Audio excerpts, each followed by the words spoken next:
Hey guys, welcome back. I hope you're having an amazing day. Let's get right into the stories. The first story is titled, Neighbor Continues to Smoke, Which Pollutes My Apartment, so I retaliate with noise pollution. I live in an apartment complex. Neighbor below me continues to smoke, which then blows into my apartment. I can't stand the smell. They've been asked to stop and a complaint lodged with Strata. They live on the bottom floor, so their courtyard extends out a few meters past my balcony, and this is where they sit and smoke. So now, I use a Bluetooth speaker angled down at their courtyard and I play children's highly repetitive songs, The Wiggles, whenever they're out there smoking. I have to shut all the windows since they're smoking, so I can't hear it, so it doesn't bother me, but they don't seem to enjoy it all that much. The next story is titled HOA Called the Police on Me for Having a Wheelchair-Accessible RV in My Driveway and Towed It Away. I sued them for $265,000. I'm here to tell you about the difficult experience my family went through when we moved into a new neighborhood. My husband is a veteran and was injured while serving in Afghanistan, leaving him wheelchair-bound. To make life easier for him and our family, we purchased an RV with wheelchair access. We parked it in our driveway, and that's when the trouble started. Our homeowner association, HOA, began sending us fines for public obstruction. We tried explaining the situation, but they wouldn't listen. They claimed that the RV was too big for our driveway, even though we had done our due diligence and made sure it would fit before we made the purchase. One day, the police showed up at our door, claiming they received an anonymous tip about strange noises coming from our RV. They searched the RV and found nothing, but it was clear that our HOA was behind this. We felt harassed and targeted, and we didn't know what to do. The harassment continued, and it took a toll on our family. We felt like we didn't belong in this neighborhood, and we were constantly on edge. One day, we decided to take a road trip with our RV to clear our minds. When we returned home, we found our front yard in flames. The fire had spread from a neighbor's yard, destroying our fence and our spare pickup truck. We were devastated, but we didn't know who was responsible for the fire. The next morning, we woke up to find our RV was missing. We suspected that our HOA had something to do with it, especially since we received no notice or warning about it being towed away. We were furious and went straight to our HOA president's house to confront him. He denied knowing anything about it, but we weren't convinced. We called the police to report the RV stolen, and the investigation led us straight to the impound lot, where our RV was being held. The HOA president was caught red-handed, and he and the HOA were ordered to pay $265,000 in damages. It was a small victory for our family, but it was a win nonetheless. We were finally able to get the justice we deserved. However, our victory was short-lived. A few months later, we received a letter from our mortgage lender stating that they were going to foreclose on our home. We were shocked and didn't know what to do. It turned out that our HOA had placed a lien on our property for the $265,000 in damages they were ordered to pay us. We couldn't believe it. We thought we had won, but now we were about to lose everything. We decided to fight back and hired a lawyer to represent us. We spent countless hours in court and the stress was overwhelming. But we refused to give up. After months of legal battles, we finally won our case. The HOA was ordered to remove the lien on our property and our home was safe.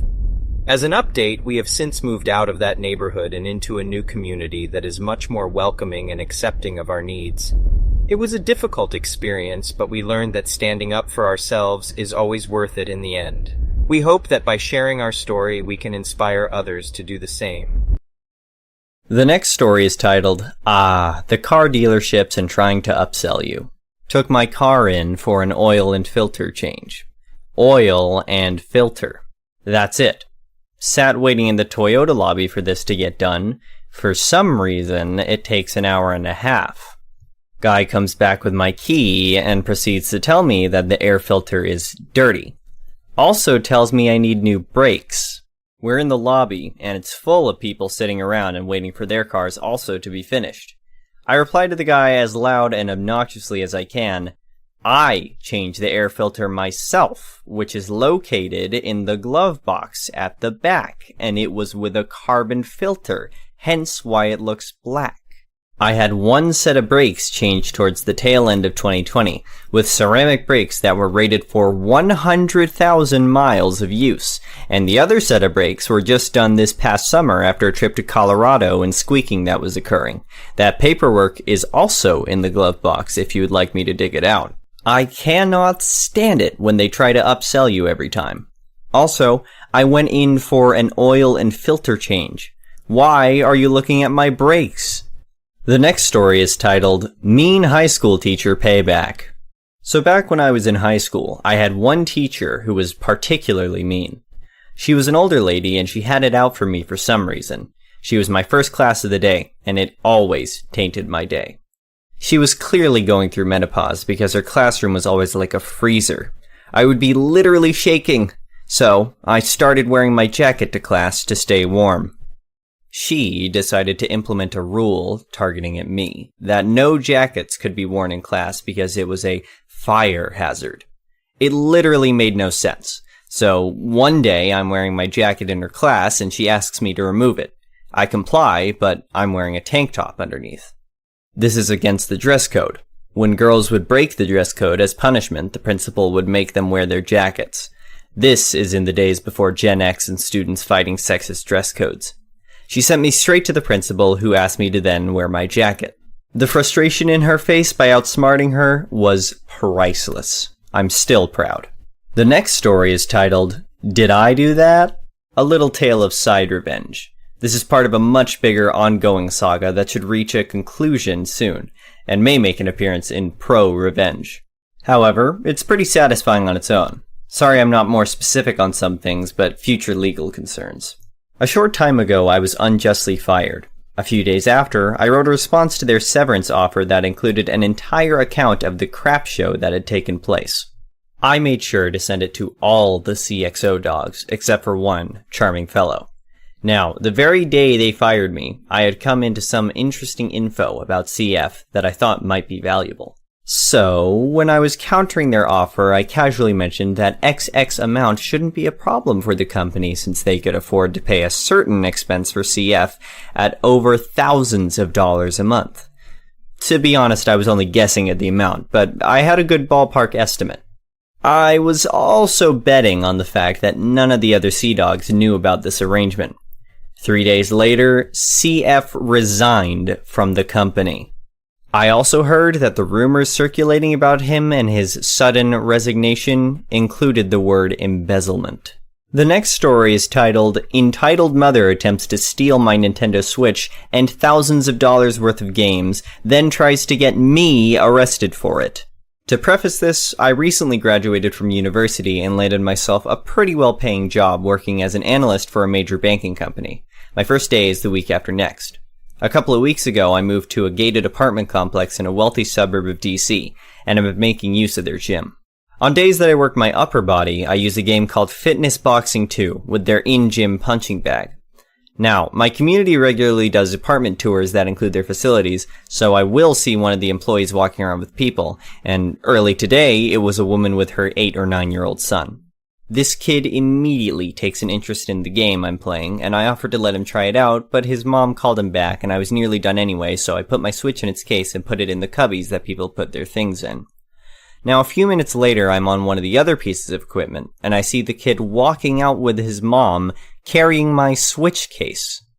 I immediately knew it was mine, because I have a very brightly colored one, but even then, I go to double check that my Switch was gone, and sure enough, it was.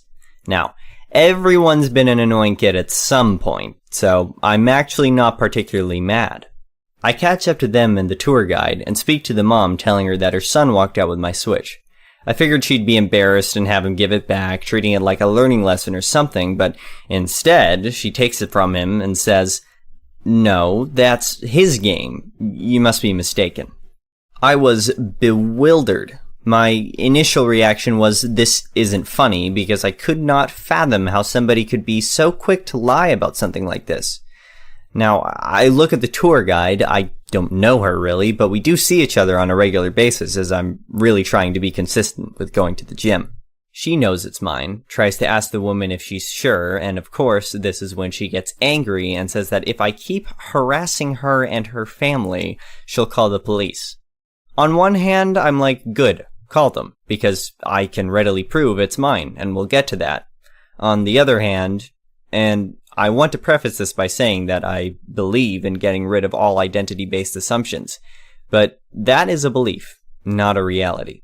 The reality is that if you're a man, especially a black man like myself, who has gotten at least semi-muscular, when you're in a public argument with a hysterical white woman, you have to pick your words very, very carefully.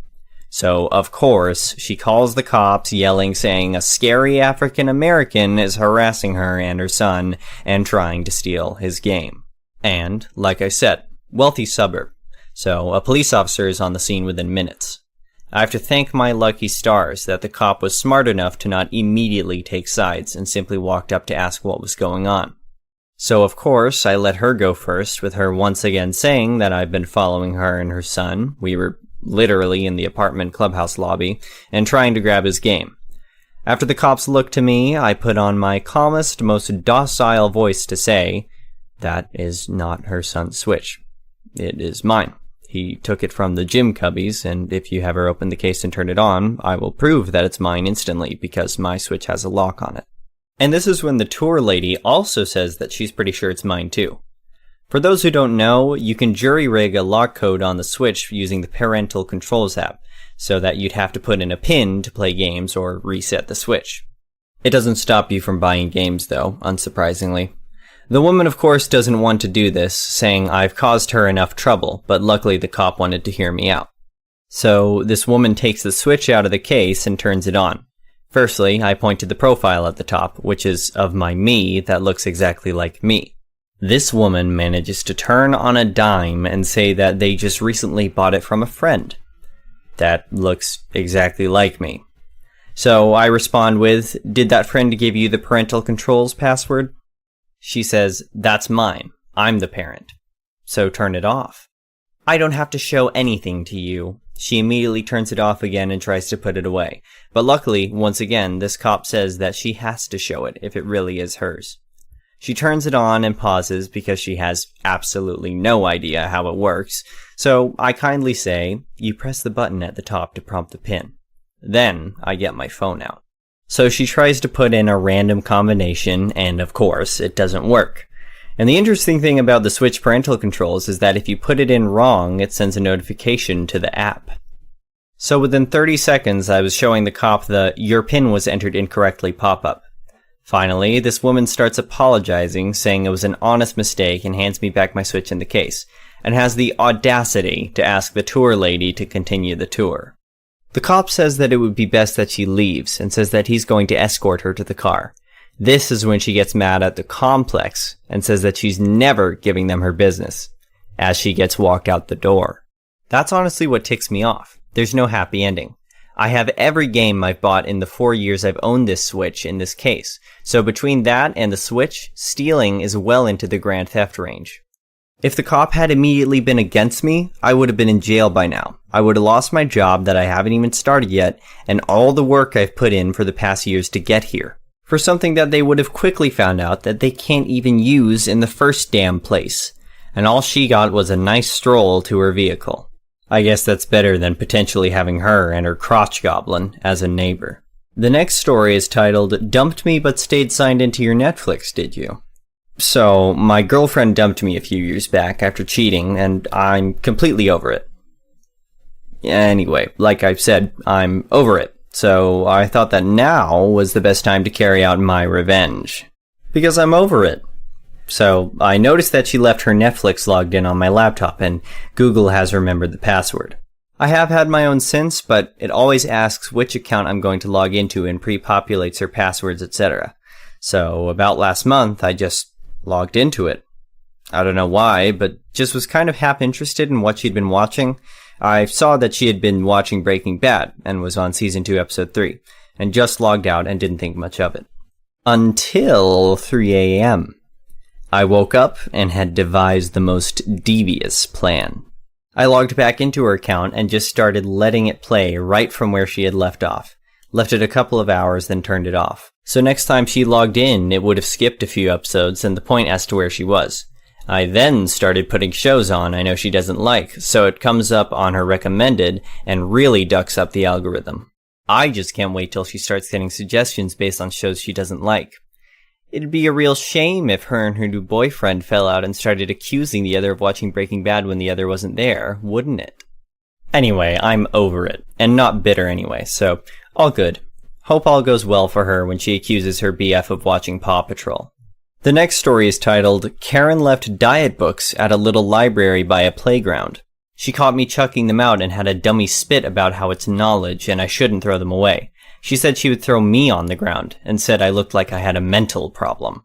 Kept calm and didn't argue with her, let her make a fool of herself in front of people as she jammed her stupid books back in there. As soon as her back was turned, I put them in the bin with the rest. In hindsight, perhaps I should have suggested she ask for a refund because clearly they didn't work. The last story is titled, My Neighbor Chose the Wrong One. We moved into a place a year ago. First-time buyers into a tenement building with a shared garden. The stairwell, or close as it is often termed, is self-factored, which gives the place a nice vibe and made it an appealing place to live. Upstairs neighbor was all over us when we arrived, checking in, sharing cakes and recipes, sitting in the garden with us and our dog, and generally things were lovely. We put on a few barbecues for our neighbors to help meet everyone and set us off to a good start. Precisely 1 year on, and upstairs neighbor now has an issue with the dog being in the garden as he has damaged some of her flowers.